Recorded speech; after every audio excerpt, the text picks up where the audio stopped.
The Mountaineers are going to take their two-game winning streak on the road out west in the desert to Tempe to take on the Arizona State Sun Devils, who are coming off a bye week. Can they make it three in a row? We're going to break down that matchup today on the Walk Thru GameDay Show.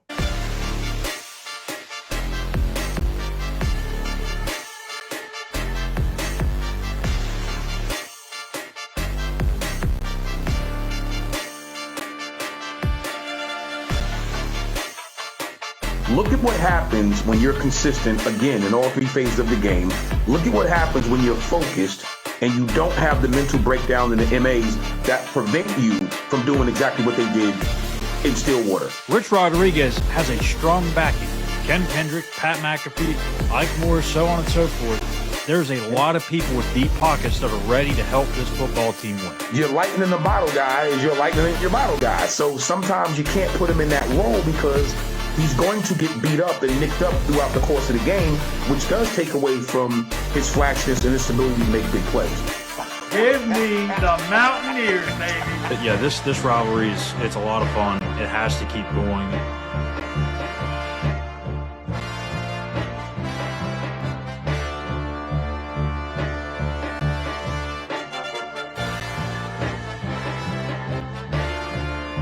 Let's go Mountaineers. All day, every day. Let's go.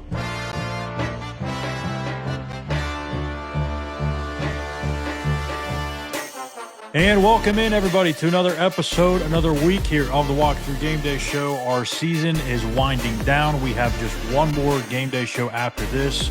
That is, of course, unless the Mountaineers went out and go bowling, and we will have a preview for that if that does happen. But we're going to break down this matchup here today, the last road game of the season, West Virginia, Arizona State. A look here at our show rundown. We're going to talk about the priorities and the retention piece of this offseason. We've already kind of hit on it a couple of times, but really it's going to be our last chance to really dive in and talk about which players absolutely have to be retained by West Virginia. Our two-way players the new way for West Virginia. Rich Rodriguez talked about it on his radio show. We've seen a little bit of Curtis Jones. There could be more of those guys on the way. However, weekly trivia question of the week. We'll get to a commercial break, have our Napoleon's Dynamite players to watch game preview, and round things out with our Pick'em segment, which I got on a little hot streak, Gene, last week. I'm sizzling up here at the end of the week, or at the end of the season. So make sure to stick through the end of the preview and make your picks in the comments section below on YouTube. Go 5 for 5. You know the deal. You get that man's autograph. So, Gene, let's start here at the top with the priorities. Guys you want to retain, and let's just start on the offensive side of the ball first, because I think that's where most of these guys reside anyways. Opening thoughts on who those guys may be for you. Well, listen, for me, I'm always going to go, and this is weird being a skilled guy, being a running back. We need some offensive linemen. We need to build up front first, in my humble opinion. I think if we do that, you got to retain some of the guys that, and that's a hard chore to do, because with the flip-flopping of certain players right now, I'm not sure if Rich has settled on who he wants versus who he has to go get, be that in the portal or be that in, bringing in a stud from high school, which is tough. Which there's one out there lurking, as you know. Yes, as I know. So I'm going to start with the O-line first. Honestly, quarterbacks, it's important, obviously, to retain that man. Mm-hmm. Yeah, you got, and it's funny because now in this new format of college football and recruiting, you have to re-recruit your roster every year. Everybody's a free agent. Everybody's a free agent, right? So offensive line, and I know most people will say, well, wait a minute, we got to make sure that Scotty Fox is happy. We're going to retain him. I think he is going to be happy because he's having a great opportunity to play as a true freshman, and he's putting up some really good numbers. He's really, what the expectations was, I'm not sure when he came into West Virginia what they were in the beginning, but I do know now they're being realized because he's actually playing and he's doing very, very well for himself as a true freshman.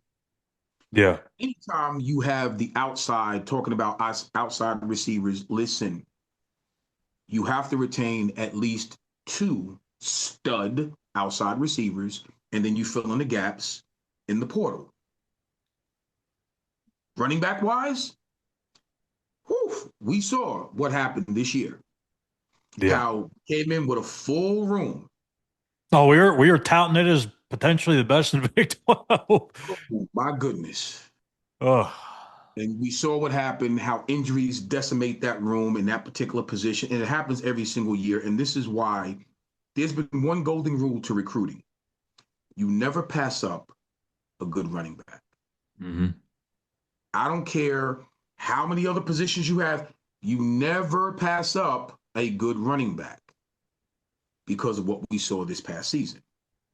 One Those or two guys injuries, take a beating, they take a beating, and then one or two injuries, and guess what? You're down to your third string guy. He get nicked, you're down to your fourth string guy. He get which is nicked, what we've seen. now you got the water boy in there. He's deep in the I formation. Yeah, and then you're starting to pluck guys over from the defensive side like Curtis Jones, which did a really good job, by the way. We'll talk about him in here in a second. But yeah, I Excellent think job. you're right. Yeah. So yeah. You start with the offensive line, and I know people are going to roll their eyes at this, but like you have decent play from Nick Cray at left tackle, Landon Livingston at center, and from just those two, like people got to remember, this is their first year in the system, and no Right. one wants to hear that. It's not been great, but those have been the two most consistent pieces up front. Mhm. Logic would tell you their second go around at this is going to be much better, and they're going to be more consistent and more solid. And I think they've shown that they can be pretty good when they get more experience. We've seen this even when you go back to Neil Brown's time and you saw the young pieces that he would throw in the offensive line. It was a little good, a little bad, a little in between. And then year two, year three, they'd get better as you would expect. I think that's the same with Cray and Livingston.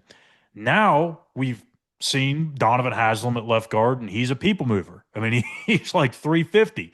And when you're that big, you eat up a lot of space and you can push around a lot of people up front. That's intriguing. There's a lot of things technically he needs to clean up that's very obvious, but again, he didn't start for much of the year. He's now getting that run. I think he's somebody that you need to retain. I'm not saying he's going to be a bona fide starter in 26, but if Right. you want to establish depth and you want to feel good about 7 to 8 guys, because who knows, Gene, maybe next year the offensive line may be the piece or the area of this roster that gets riddled with injuries. I mean, it's crazy to say this, but injuries have happened all over this offense, really, except for the offensive line. And that's been the group that's been the most shaky. But the more those guys get reps, the better they're going to be. Donovan Haslam, again, not saying he's going to be a starter in 26, but he's making a case, and he's somebody you need to bring back. You need as many guys as possible that already know the offense in that Right. room next year. Receiver Cam Vaughn, obviously. I mean, we're not going to spend time on that. That's a playmaker. Yeah. Jaden Bray, interesting because Rich said on Monday he believes he's got a chance to get this year back. Going to get have to get a medical red shirt. The timeline checks out. He's only used one red shirt, and I think it was 22. Played a couple of games with Oklahoma State, so he should be able to come back. Running back room, I think all of those guys can come back outside of Ty Edwards. So you've got those pieces, Jaheim White, Dior Hubbard. I think mainly Jaheim White and Dior Hubbard. I think Dior's really played his way into that mix the way he's ran these past 2 weeks. No, absolutely. No, he's earned his keep for sure. And he's everything that he was advertised to be coming in. It's just getting the opportunity and getting the reps. And he's gotten better with more reps, obviously. And I really do believe that's at multiple positions. If you give the opportunity and the kid has a particular skill set, he'll play himself into a good role. And I think he's done that. Yeah, I'm looking forward to seeing how he progresses throughout his college career. He's a good back. Yeah, and if you think about it, the last 2 games you've had a Houston defense who's pretty salty, and you've got Colorado who I know a lot of people were stunned by, and I kind of was too. Still, at the end of the day, you didn't put up that much production in the run game, but Colorado is like boom or bust against the run. They blitz almost more than anybody else in the country. So naturally, just because they blitz, they're going to catch some of those people at the line of scrimmage. They're going to stuff you a lot of times. But sometimes they're going to overplay things. You're going to have way too many people in one spot, and all of a sudden you bust a big 10, 12, 15-yard run. and that's how those big chunky numbers happen. For Dior, the fact that he did what he did those past 2 weeks and played through injury, mind you. Remember the first quarter of the game, he came out with a leg injury, didn't look good. 2 weeks in a row, Gene, West Virginia finished the game putting the ball in Dior Hubbard's hands when everybody knew in the stadium that they were going to run the football, and he sealed the deal. Listen, he's tough. He's tough. Like I said, I like his mental attitude when it comes to toting that rock. He's going to get every inch that he possibly can get, every yard that he possibly can get. And again, that's the mental framework of a back that we need. And again, in this style of offense, that's why I'm hoping and praying that during the offseason, he continues to heal up. I'm sure he's going to get bigger, stronger, faster, all these different things. And it could be really interesting. And dare I say, with Mr. White coming back, dare I say, who knows?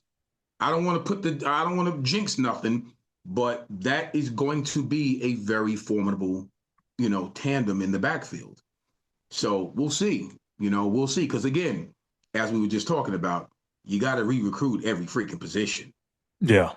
It'll be a fun group to watch if those two are indeed back, and then you can add the freshmen that are already committed and see what they can do in year one, plus the guys you may get in the transfer portal. You got to imagine, I mean, come on, Gene, like Rich is going to go out and get another running back in the transfer portal, especially after what happened this year. But Absolutely. the last piece on the offensive side of this before we flip to defense, do you feel it's absolutely necessary that they find a way to retain both Scotty Fox and Khalil Wilkins? I think it's a tough. I mean, I would understand why Khalil, if things continue as they are this season, why he may want to bounce. But Absolutely. if you're Rich Rodriguez, I'm thinking, man, I'd love to have two young quarterbacks that know the system going into next year. I would love that, but the reality of it is, if you're Khalil, he's probably going to look at this, and if he's being, if the people, the business minds around him, is probably going to sit him down and say, listen, you can play anywhere, okay, regardless of what the opportunities were this year, you can play, and I dispute the fact that people think he can't. He can throw the football. He can throw the football. So the key would be, what offense fits you? Are you not comfortable in this style of offense? Now, that's really going to come down to Rich and the staff to figure out, how do we sell him on staying is going to be more beneficial, because he may or may not get other opportunities to play in this particular offense. I don't know if I'm him, or how you can do that when Scotty Fox is playing so well and you already know the writing is on the wall. Again, it's not like being the tailback or a receiver where you have multiple guys on the field. You're the quarterback. You only got one football for the quarterback. Yeah. So either you're that guy or you're sitting back holding the clipboard. For some odd reason, I don't think Khalil's the type of kid that's going to be comfortable holding the clipboard. Maybe he bets on himself, and says, hey, I'm going to come back. I like it here. Maybe I like the system, and see what happens in the offseason. I mean, there's still 2 games to go, and that's why I've tried to pump the brakes on Scotty Fox. I believe in the kid to the nth degree. I really do. And I'm trying to not get there. I want to see how these games play out, because you know how this is. Like, you look good those first 3 games. Now you got tape on you. You're playing some really good teams these final 2 weeks. Well, if he goes out there and throws 6 interceptions in these final 2 games, now everybody's going, oh, whoa, whoa, whoa.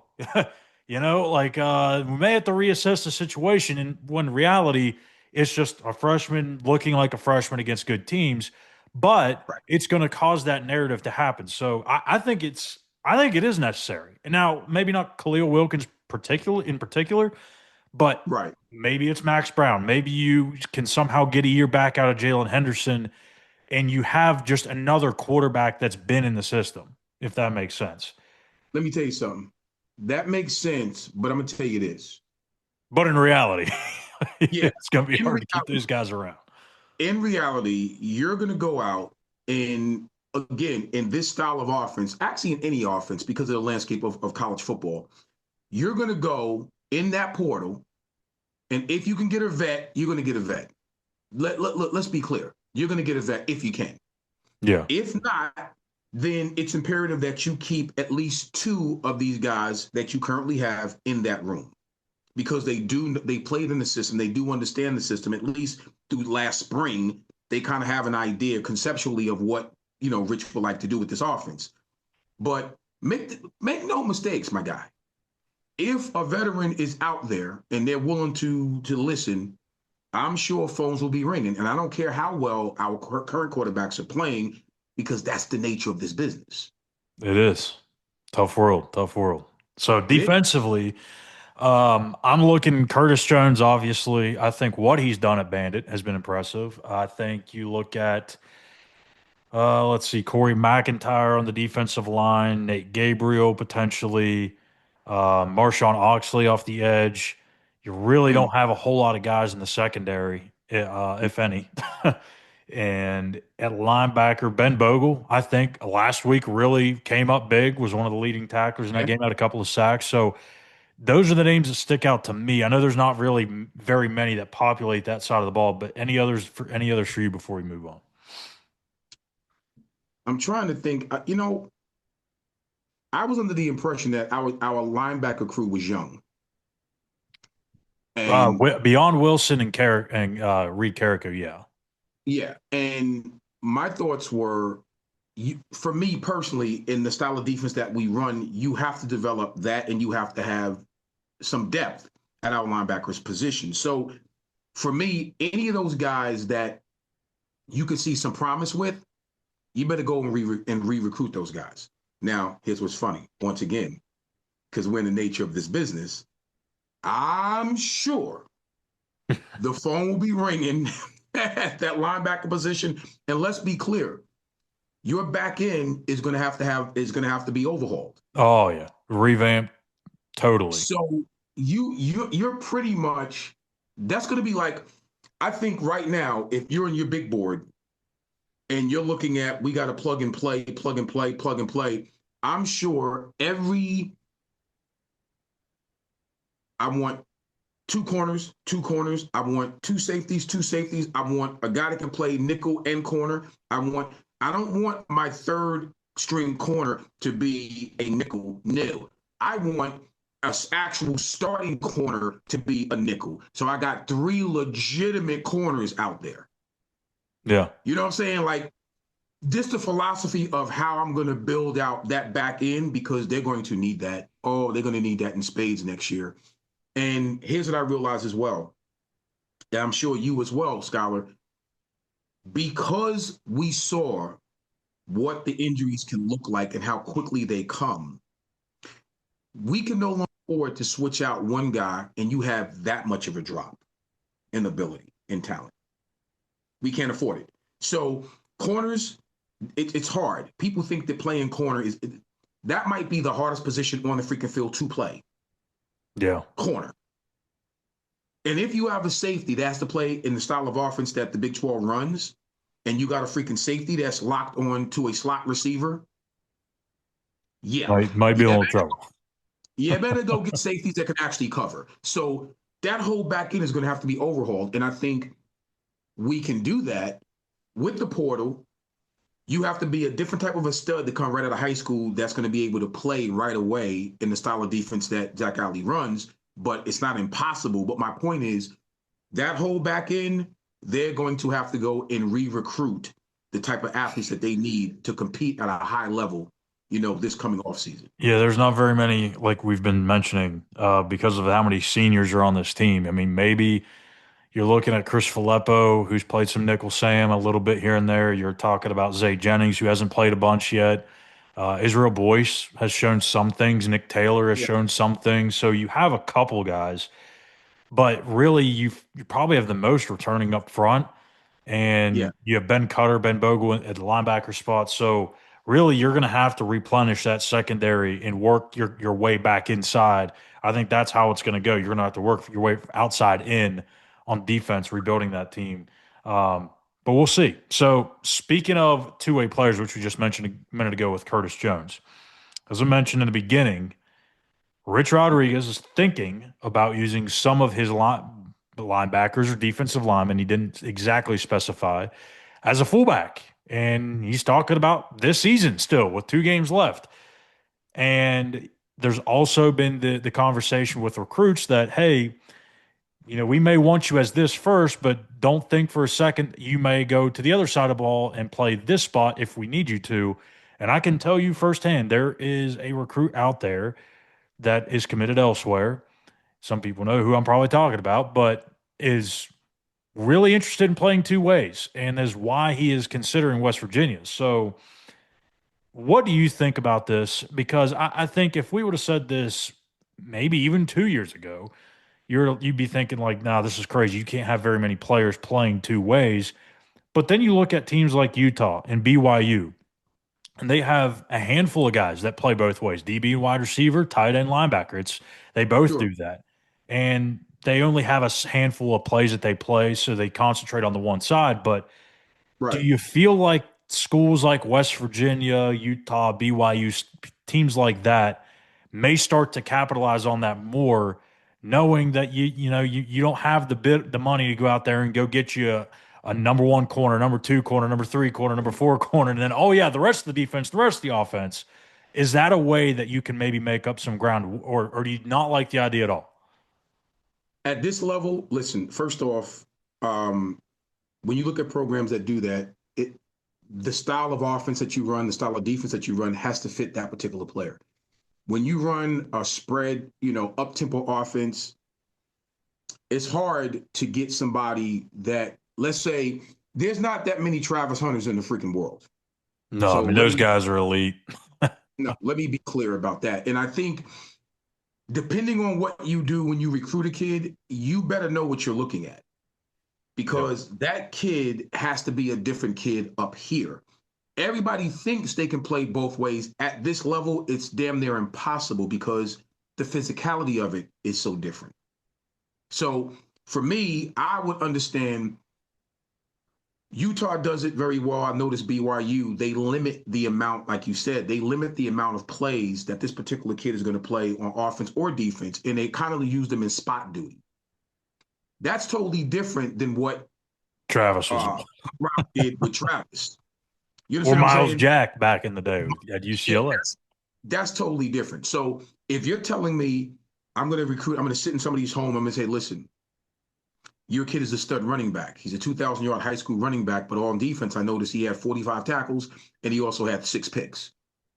What if his primary position is going to be tailback, but every now and again, because he's such a good cover guy, we Maybe a throw him nickel, in every now nickel and again. package. What do you think?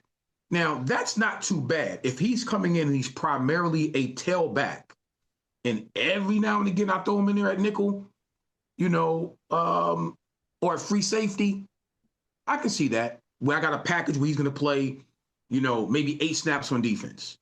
Yeah, I can see that. I can see, because technically, think about it this way: if you're a running back and you're back there returning, like I was a running back and I returned kickoffs. same I kind of didn't return, deal. I mean, right. it's just a handful of snaps. I didn't return punts. But the key is, if that's the case, I can see that.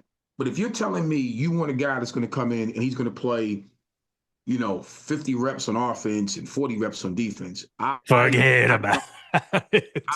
I mean, me personally, I Right. don't see that. Yeah, I mean, unless somehow another Travis Hunter does stumble along and fall into your lap, then go for it. But I do think it's worth something because again, you're talking about a different era where you're going to have to pay guys, and you're probably not going to be able to go toe to toe with some of the big heavies in most of these battles. But hey, if a kid's, let's just use a simple scale here, right? Let's say you grade a kid out of 99 using the Madden ratings, and that kid's a 95, and you don't have the money to go get a kid that has that 95 overall rating, but you have this other kid over here that's like an 86, but he can play both ways for you. I mean, you're getting 2 players in one, sort of. I mean, maybe 1.5 because you're only playing so many snaps on the other side. It Hmm. might be worth your time and resources to spend the time recruiting the kid that's an 86 than 95. Now, again, you still have to hit on some of those big time guys. every now and again you're going to have to hit on a highly rated recruit, or else you're really not going to have a chance. But I think holistically, when you look at some of these guys that come in and they've played both ways, if they have that background, they have that history, like Curtis Jones did. Like they're not asking him to learn a completely new position. I mean, he played the position at a very, very high level in West Yes. Virginia at Cabell Midland. So he's coming in for a handful of carries. He's got a very select, like, little play call sheet over here for him. He knows what he's doing. He knows how to handle it. That in itself is fine. Expanding on that is where you get a little into dangerous territory. I think that's a big problem. Like you just said, that's a great analogy. That's a great example to use. Anytime you get outside, and see, my thing is this: when you get outside of the kid's skill set, and then your expectation runs a little wild, and you start thinking that this is Pop Warner football at this level, that's where you get in trouble. You can't overload the kid too, because I mean, like you mentioned, like a lot of these kids, they come from high school and think they can play both ways, and then they realize, well, damn, like it's hard to just learn the one position I'm primarily playing at because there's so much to it. So Absolutely. it will be. The speed of this game at this level, I really don't think people understand. It's night and day. And when a kid gets in there, and the first time he sees you're a tailback, and you're a 4-4 guy, whatever, okay, and you see a linebacker almost twice your size running you down, you're like, wait a minute. That wasn't happening in high school. 255, 260, and he it plays with you a little bit. So I wish people really understand, if you get the chance to come to a West Virginia game or these big programs like WVU, and if you ever get a chance to just get by the field and hear the wind when these guys are floating past you, you didn't understand. You're asking somebody to play both ways. No, man. I'm sorry.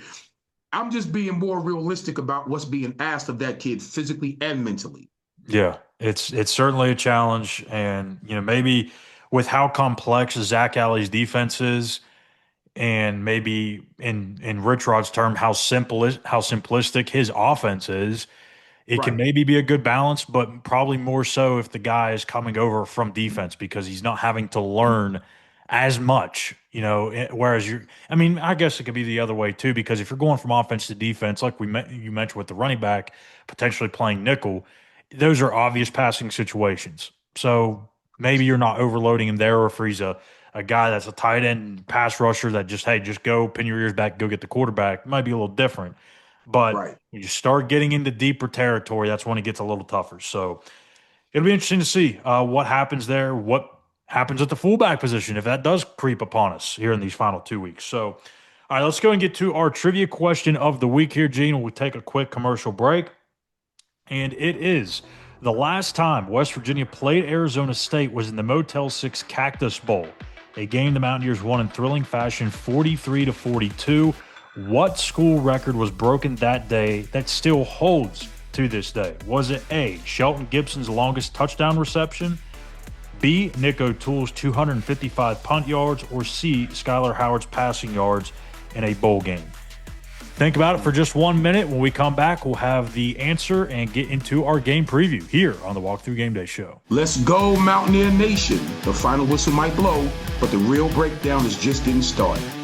Join us right after every WVU game for the Mountaineer Postgame Show. Instant analysis, real talk, and zero fluff.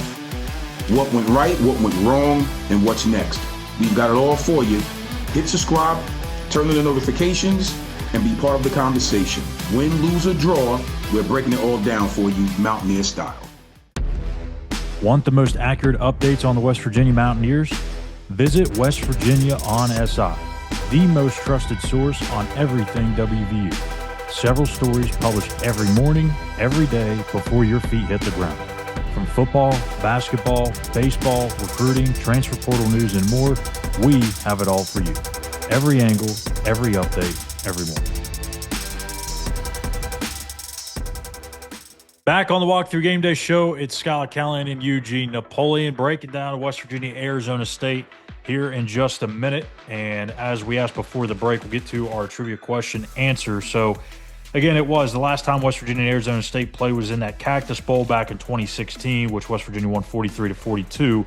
A school record was broken that day and still remains. What is it? A, Shelton Gibson's touchdown reception as the longest in school history? Was it Nick O'Toole's 255 punt yards?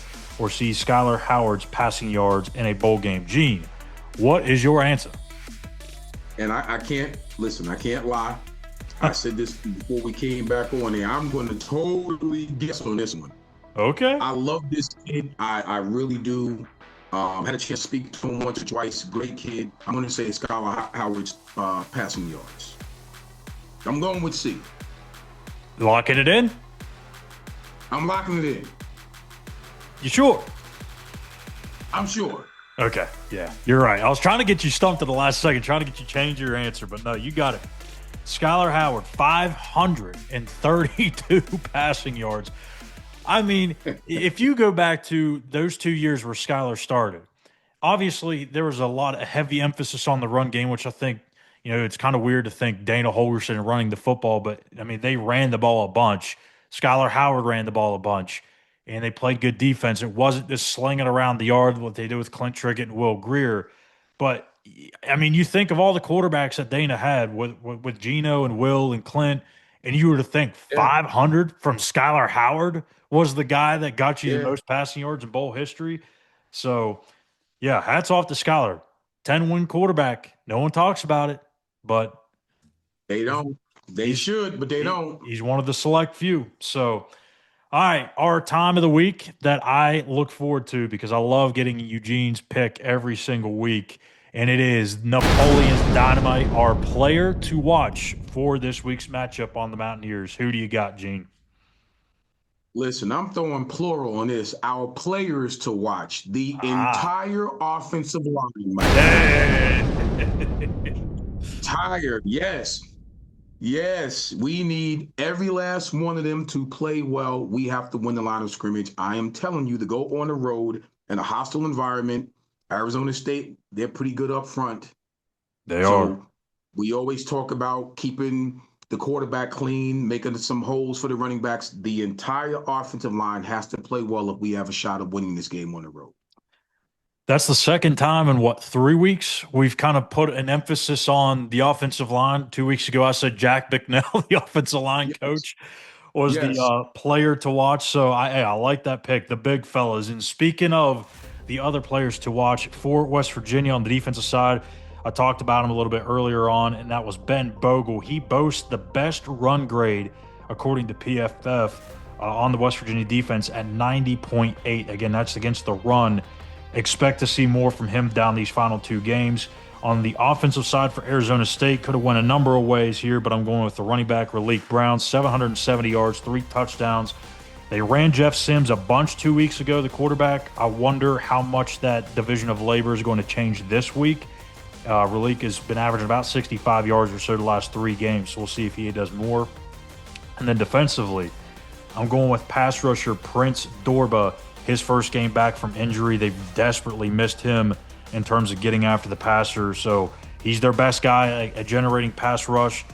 Prince Dorba, NFL-type body, could definitely pose some problems for the Mountaineers. So, Gene, let's start here with the Arizona State offense, West Virginia defense. Some housekeeping here to start. The wide receiver that everybody knows if you watch college football closely, Jordan Tyson, he's dealing with a hamstring, so not exactly sure what his status is as of the time we record this, but it seems like he's probably going to be a long shot to go. Now, I could be wrong on that, and they may be saying he's good to go, but doesn't seem like he's going to be able to go, so good news for West Virginia. But if that is the case, look at Shimon Mateer, the tight end, to be that go-to weapon for Jeff Sims. In the check down game, he can stretch the field vertically in the seams. He's a very good player that they will hunt targets for. Shimon Mateer's name. So, Gene, let's start again with this Arizona State offense. What are some of the things you're going to be keeping your eye on in this matchup? Stopping the run and hopefully getting Arizona State behind the chains early. Mm-hmm. I want to put it in the position to where second and 12, second and 13, make the playbook, try to shrink that playbook a little bit. I think that's going Especially to for be the backup quarterback. absolutely. I really think we have to do that. Also, what's funny when you're on the road and you have a second string guy in there, it's interesting, especially at the quarterback position. You don't want them to get anything early where they get a rhythm and they build some confidence. So I think that's going to be imperative for Zach Alley and that defensive staff to make sure that they get them behind the chains early and often, hopefully, and really make them understand in order for you to beat us, we're not going to allow you to sit back there and pretty much have your pick of the litter of these plays. No, we're going to dictate what you're going to do offensively with the kind of pressure we put on you defensively. So that's what I would like to see. Yeah, when you look at Jeff Sims, he's been around for, gosh, it seems like he and Brandon may have been in the same recruiting class. And by Brandon, I'm talking about Gene Sonny here. He's been around the block for a while now. Jesus. He started out at Georgia Tech, was there for a little bit. Then he went to Nebraska with Matt Rule. This is his second year at Arizona State. When he came into college at Georgia Tech, he got off to a solid start and showed some things, kind of helped Georgia Tech a little bit early on get going, but he's been very turnover prone throughout his entire career. And that's why even though I recognize that the experience plays a factor and the fact that Sure. he can run the ball. I mean, he ran for 200 plus yards against Iowa State, which I think could be a little skewed, but we'll get into that here in a second. The turnovers are a thing that have just haunted him since the day he stepped foot in college. 33 touchdowns, 30 interceptions in 40 career games. That's a lot of freaking turnovers. Go to the Iowa State game. He didn't throw an interception, but he fumbled the ball twice. One of which had on the ball, and whatever. The second one I think could have been probably prevented, but I don't know. Right. But the thing with him, again, the turnovers are huge. In the passing game, he's not a downfield thrower. He never really has been. When you look at his numbers this year, obviously it's been limited because he's been behind Sam Levitt. But when he's throwing beyond the sticks, he's 8 of 26. Not very good. He's 56% for his career as a passer in terms of completion percentage. And this season, just this season alone, when he is blitzed, and Gene, this is a number we've kind of looked at a few times this season. Mm-hmm. It doesn't mean that these numbers, or it doesn't mean when you're blitzed that you can't be elite. We've seen some quarterbacks that have completed 70 or 75% passes when they're blitzed because they just have these blitz beaters. This is not the case for Jeff Sims. He is 19 of 44. That's just 43% when he is blitzed. And guess what Zach Alley does a whole hell of a lot of, Gene? He Yeah. sends those dogs, baby. He Yeah. blitzes a lot. So you have to like that piece of the matchup. You mentioned with getting them behind the sticks, Arizona State did have a really tough job against Iowa State in terms of getting into manageable situations. In that game, they were averaging third and 8.7. That's a long ways to go for a backup quarterback that really can't stretch the field in the passing game. So just some things there for Jeff Sims. One more thing, too, I want to mention. If you take out his 88-yard touchdown run in that game, he's still averaging 5 yards a carry. So it's not like you take that one thing out and he's not doing much. He's still a threat in the ground game. What they like to do is really spread you out. Sometimes they'll go trips to the boundary. They'll even go four wide outs to the left, one out to the right, and they'll just run the quarterback draw game all day. They'll do a Q counter, RPOs, some similar variations of what Rich does with this offense, but Jeff Sims can be a problem with his legs. With the arm, a little questionable. So something to chew on there for you. Let me tell you something. With our run defense and the physicality that we play with up front, from that linebacker position and even the back end, because when they hit you, when they do get their hands on you, it's not like they're playing nicey with you.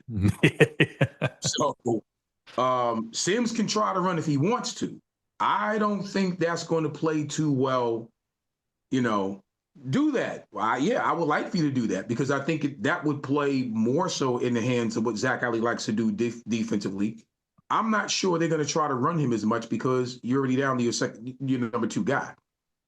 You know what I Yeah. mean? So I don't know if that'll be a wise game They're plan offensively, but you never know.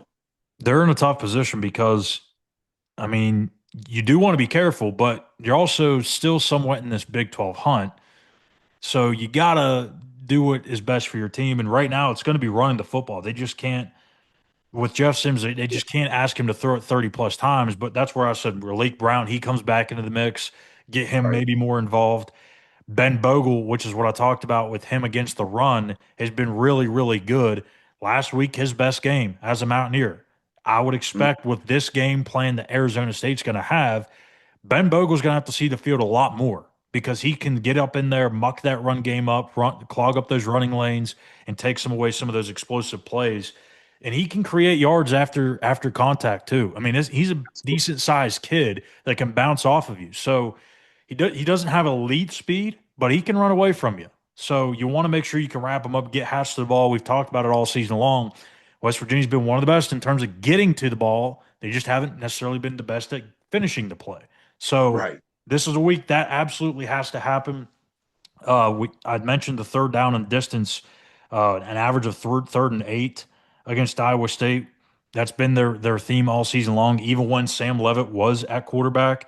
And that plays right into their 114th rank on third down percentage. When you're playing from that deep on third and to go, yeah, that makes sense why you're only converting 34% of those attempts. Now, the offensive line can be a little leaky, on the interior, 93 pressures, 14 sacks. So interesting to see how that unit bounces back defensively for West Virginia. We've seen this secondary, Gene, I think, play really well at times, but there's just way too many times these explosives happen. And it happened last week against Juju Lewis. Big plays in the pass game. It's good coverage, but when the ball is in the air, they're not playing it maybe to the level they're capable of. So we call it tracking. So when the ball's in the air, you have to know how to track the ball. At the end of the day, and that could be if you're not in phase with the receiver, that becomes problematic because obviously if you're not tracking the ball to begin with and you're not in phase with the receiver, therein lies a big play. So you worry about these things. But once again, this week against Arizona State, this could be interesting because they don't throw the ball necessarily that well down the field. You may not have to worry about giving up that big play. My concern would be you throw underneath and you miss a freaking tackle. And then that turns into a big play. The You know what I yak. mean? So them yak yards, man, Yeah, yeah, that's kind of yeah. that's kind of scary. So I'm thinking that the game plan will be fine-tuned. And Zach Alley and that defensive staff they're probably burning the midnight oil right now, making sure that those things are buttoned up and they're cleaned up. Because in order to win this type of game on the road, you're going to have to almost play a spotless game on offense and defense and in the special teams phase to win a game like this. It's going to be interesting, Scott. It really is. I think with the way that they're built right now, it's probably looking like a more low possession game because they just don't have the horses to go out there and do what they want to do offensively, especially if Tyson's out. I mean, if he's Right. out, you're talking about not only one of the best quarterbacks in the country being out for this one, but you're talking about one of the best receivers in the country being out. So that kind of makes them a little one-dimensional. The way that they ran the ball against Iowa State, you would assume that's what their game plan is going to be here. Now, as I talked about with that number maybe being a little skewed, Iowa State, they play that 3-3 stack. So Right. just naturally, and they have a couple of starters out on the defensive side, does Iowa State. So they're already disadvantaged. You're playing with a lighter box. Zach Alley, as multiple as it gets, he can throw down a 4-down look. He can go with a bear look. He can give you a bunch of different things to look at. And I think even with an experienced quarterback, it can confuse him. And especially with a guy that's not maybe played consistently throughout his career because he's been bouncing back and forth as a starter and a backup and a spot starter, and so be it. So I think this side of the matchup I really like because Hmm. if you look at Sims's career, he is going to give you opportunities to turn the ball over. And if you can force just one of those to happen, you're stealing a possession. If you can get two, you're in really good shape. And then all of a sudden, which we usually don't talk about special teams on here, even though it's a huge piece of the game, you got a blunt block, a blocked punt last week. Those things sometimes come in bunches. Do you have another one? Now all of a sudden you're talking about the recipe for an upset. So I think this side of the ball, you have a chance to get a turnover or two. It plays into your hand because you can blitz and get into some of those run lanes. I think it makes a lot of sense to be comfortable on this side of the ball. Now let's flip it over to the offensive side for West Virginia and Arizona State's defense. This is a team that doesn't blitz a ton, but they get a ton of push from that four down front that they play with. It's a 4-2-5, 4-3. They kind of bounce back and forth, primarily a four down front. But that's what makes it very a little concerning for me in this game is that they can get so much push with that four down alignment, and they can go back and play whatever they want in the back end, man coverage, whatever it is they want, quarters. And now you're making Scotty Fox and putting him in a tough situation because if that four-man rush can get home and create a collapsed pocket or a pressured pocket, and now he's thrown into a bunch of windows where there's not much there, it could be trouble. And that's what I mean by for my Napoleon's dynamite pick, which was the entire offensive line, and that's what I was talking about because Arizona State's their defensive front, they're athletic, and I think they're more athletic than what people give them credit, for. And when you get that kind of pressure, you can play whatever you want in the back end because you are getting so much push up front. That is concerning, but to neutralize, well, I don't want to get, for me personally, I neutralize that in a heartbeat because we're going to screen you to death. Yeah. So I'm not even, you can get all the pressure you want. I'm going to get the ball out of my hands, out of my quarterback's hands rather quickly.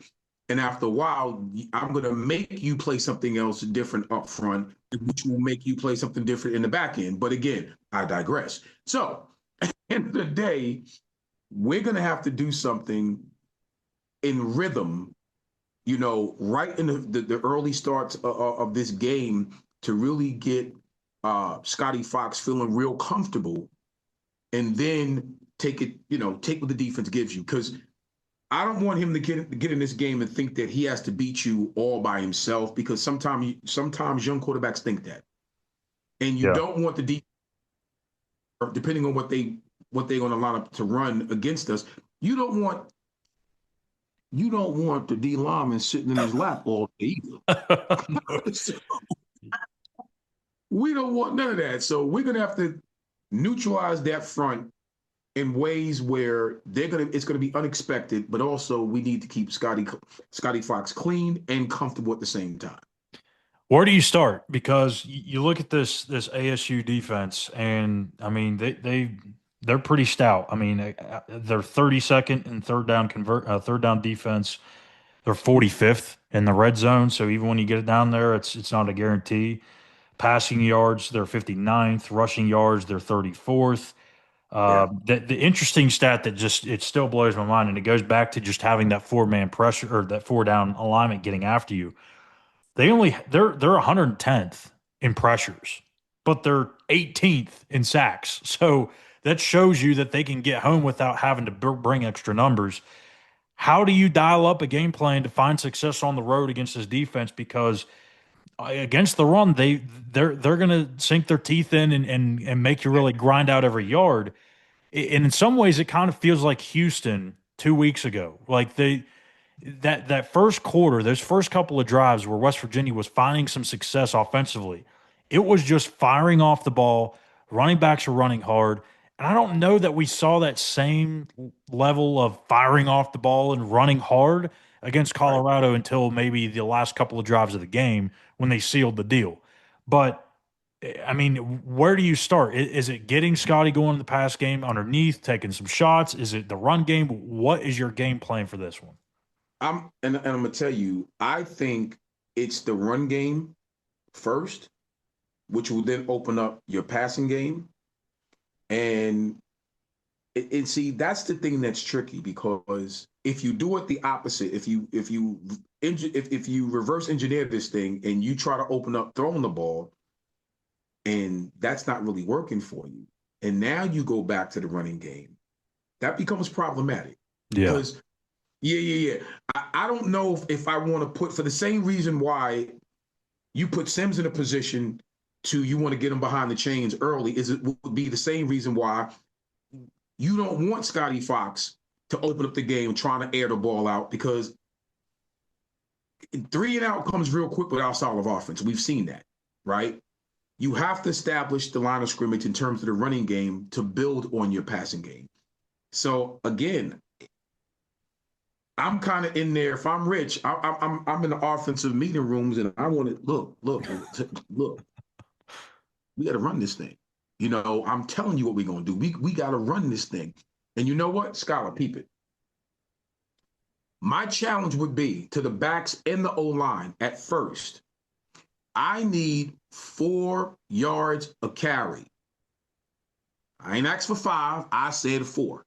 Put you in 3rd and 2. Come on, because you can really open your playbook up if it's 3rd and 2, 3rd and 1 versus 3rd and 8. You mess around. So I really believe the onus is going to be on the offensive line to move and really not allow Arizona State to get comfortable. Did you see they flex quite a bit up front when they can get some push? I think them big fellas, they really do enjoy getting home with 4, getting home with 3, stunning and getting home with 3 versus sitting 4. And you know the reason why I think a lot of times people have a difficult time. You kind of look at it where they're 100 and whatever they are against the pass in terms of not even having the blitz. But then again, they pressures. pressures, and they got what? How many sacks do they have? Where 24, which is top 20 in the country. Okay, so why is that? You know why? Because the way that they're pressuring, they're making you step up into the pocket. They're making you step up into the pocket, which tells you what? That their pressure lanes, their rush lanes, they're really disciplined in what they do. And they know exactly who they are. They're not trying to do anything different than what they are. Yeah. That can be problematic if we sit back there and you become a sitting duck versus that very athletic, very sultry defensive front 4. I'm not interested in all that. Let's run the football. Yeah, Let's run the ball. You've got to find that success that you had in the first quarter against Houston and maybe even the last drive against Colorado. If you can somehow conjure that up and take it with you and put it on the road in Tempe, that's going to be the way this thing goes. And it's going to almost have to be, in a lot of ways, a carbon copy of what you did against Houston. As in all 3 phases of the game, you're going to have to win the turnover battle. You may have to win it by +2. You may need a special teams play. Like, we're not saying it's an impossible feat and you need 800 things to happen and you need to check at least 798 of them to win, but right. you need some of these things to happen because they are a good football team, even though they are without some key pieces. Scotty Fox, I think, has to be clean this game, and we can pick apart those 2 interceptions that he had. One of them we believe was tipped at the line of scrimmage. The other one was the 4th down where he tried to make something happen. And I don't want to say you want to live with it because as we mentioned, you don't want to throw the ball late back over the middle across your body. Even on 4th down, you'd rather see that ball go downfield. But you can't have this be the game where he reverts back to looking like a freshman, right? No, and hopefully he won't because you can't. You're 100% right. Those mistakes, again, those were mistakes, and we still wound up pulling the ball game out. But you don't want to make a steady diet of doing that, and you don't want to make a steady diet of creating a habit where if you get away with it, you think you can do that every game. No, Live to Can't see do it. another down. That's a beautiful thing in the game of football, right? Like you don't have to make something happen every play. No. I think keeping him clean and keeping him comfortable is going to be the key. That's a recipe for success with a young quarterback. Clean, comfortable, and you're pretty much in rhythm. If we get him in rhythm, I think we'll be fine offensively. But again, it all starts up front. We really have to get some push up front. Now, lastly, before we get into our pick'ems, 2 weeks ago, Chemo does not start and didn't play, and they put in Walter Youngbear in at right guard.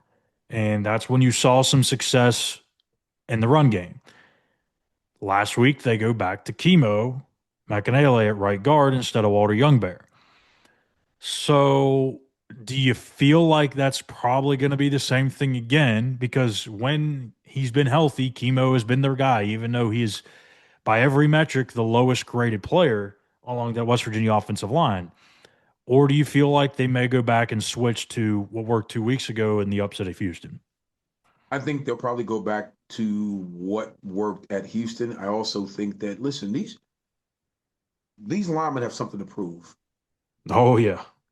And I'm hoping and praying that this is the game that they decide to step up and say, we're going to take a big chunk. You know what we've been waiting for, Gene? And I don't mean to step on your toes here, but I think we've been waiting for that true Rich Rod offensive type of game, right?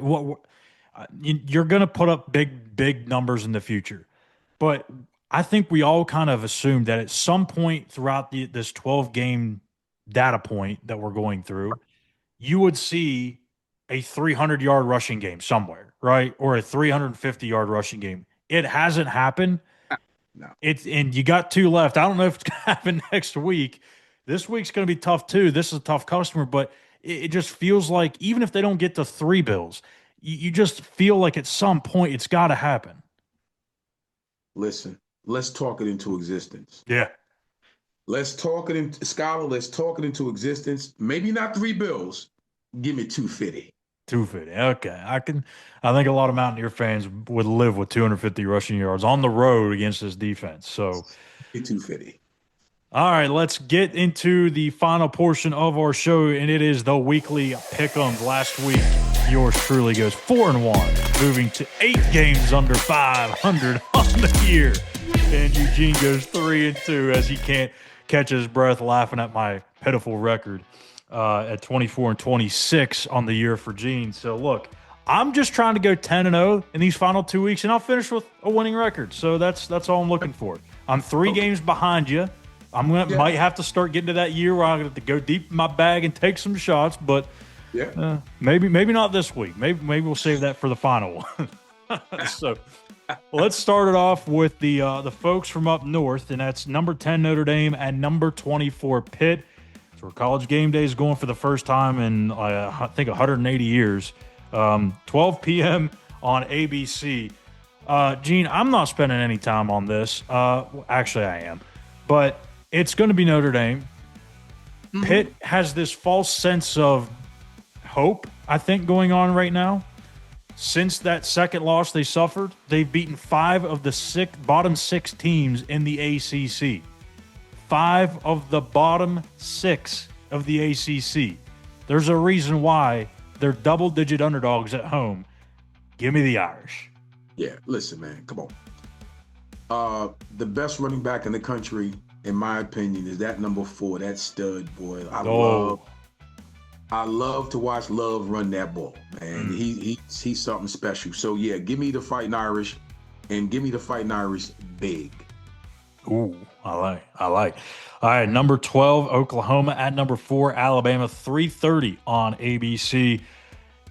I feel like Oklahoma is just kind of hanging around that top 10, kind of top 15 ranking, and it just feels like they're either going to really assert themselves and be a firm contender in this thing, or they're just about to just completely collapse. I don't know, but I don't like this matchup for them at all this week with Alabama going into Bryant-Denny. That's an Alabama team that's playing well right now. I actually think Alabama wins this pretty comfortably. Well, let me say this. First time you've heard me say this all year, but I'm going to put it out there. You let your defense out the door when you let Zach Alley go, buddy. So therefore, I'm with you. I think Roll Tide will roll big. I don't even think this is a close game. I'm going with Alabama. Sticking in the SEC, number 11, Texas at number 6, Georgia, 7:30 on ABC. Arch Manning, at some point, we assume it's going to happen, and the light bulb's going to go off for him. Not this week. It's still flickering. Georgia. You know what I'm going to say, right? Give me dogs are barking. Give me them dogs. Georgia. Rounding things out before the West Virginia game with TCU at BYU. We could have went with another top 25 game, but I like the fact that we're showing the Big 12 some love here. Bode well for me really good last week, so I think maybe we'll just keep doing that. TCU BYU 10:15 the late kick on ESPN. BYU, of course, was finally didn't prove me wrong last week. I went with Texas Tech. They got the job done, and BYU with their first loss. Do they let that one trip them up for a second straight week? I'm not confident in that happening. I think BYU bounces back at home. TCU. That should be the reason I'm going against them. They were the only team that kept me from a perfect record last week. They blew a double-digit lead against Iowa State. Give me BYU.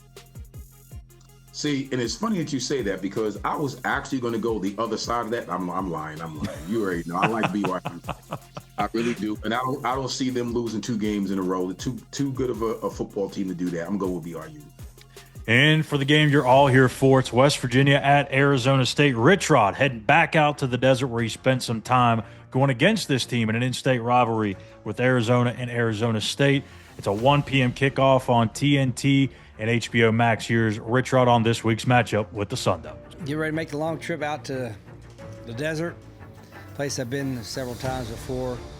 Got an early kick. They had an open date, so they had a little extra time, but well, they need a good week of practice. It's a very talented team. See what happens. Athletically, they've done a great job. I mean, obviously turned it around from his first year to the second year and still got the same. I think, I'm not sure how many starters they got back on offense, but on defense, there's 7 or 8 guys that were starters. You know, got a lot of guys coming back from the team that won the conference last year. They're well coached. There'll be a good environment. Like I said, I've been there several times, and they're not out of position. You know, they force you to execute to beat them, and that's what we'll have to do if we have a chance Saturday. All right, so the Mountaineers have won 2 in a row, Gene, and as we mentioned last week, the Major League reference, you win 3 in a row, and that's called a winning streak. I got to be honest with you, Gene. I know that they're massive underdogs, and I know Arizona State ran the ball extremely well two weeks ago. But the one thing we haven't mentioned yet on this show, in this preview, is that Arizona State, during their bye week last week, took the entire week off. And I mean literally took the week off. They did not do anything, which is a rarity.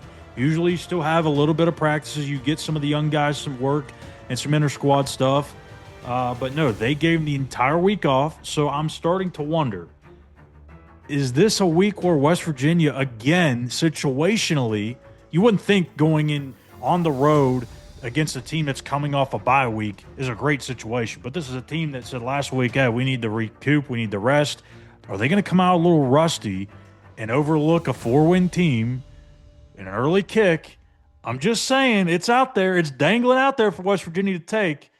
But I'm going to go with the Sun Devils here and knocking the Mountaineers out of bowl contention. I think defensively it's going to be a challenge for West Virginia. So, and I'm talking about Arizona State's defense. So I'm going to go with Arizona State getting the dub.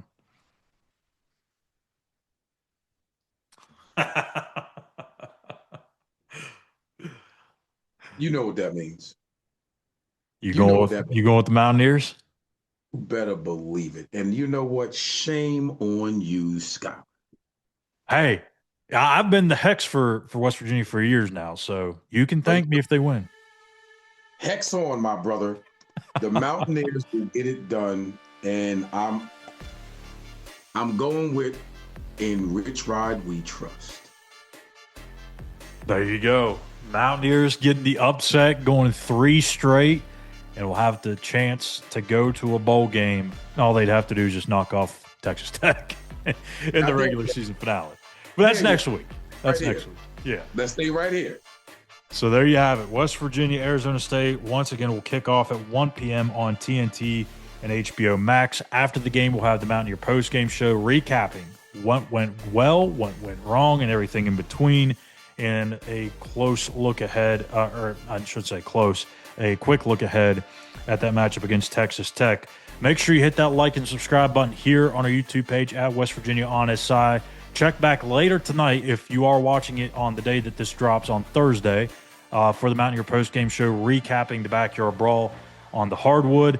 And if not, we'll see you back on Saturday. And Gene, 2 weeks from now will be the last time we record the Game Day Show this season. So make sure to come back for that Texas Tech preview show, regardless of what happens this week against Arizona State. We want to go and end the season with a bang, have our biggest show of the year.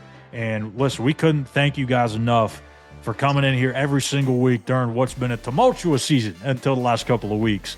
And for you to come back in here, comment, have some conversations back and forth with us, we really appreciate it. We enjoy it. You guys are the reason why we do this. So we can't thank you enough. We hope that you can come back with us one last time, potentially, unless you go to a bowl game. So, again, click that like and subscribe button here on our page, West Virginia on SI. For Eugene Napoleon, I'm Schuyler Callihan. Thank you guys for watching, and we'll see you here soon. Take care.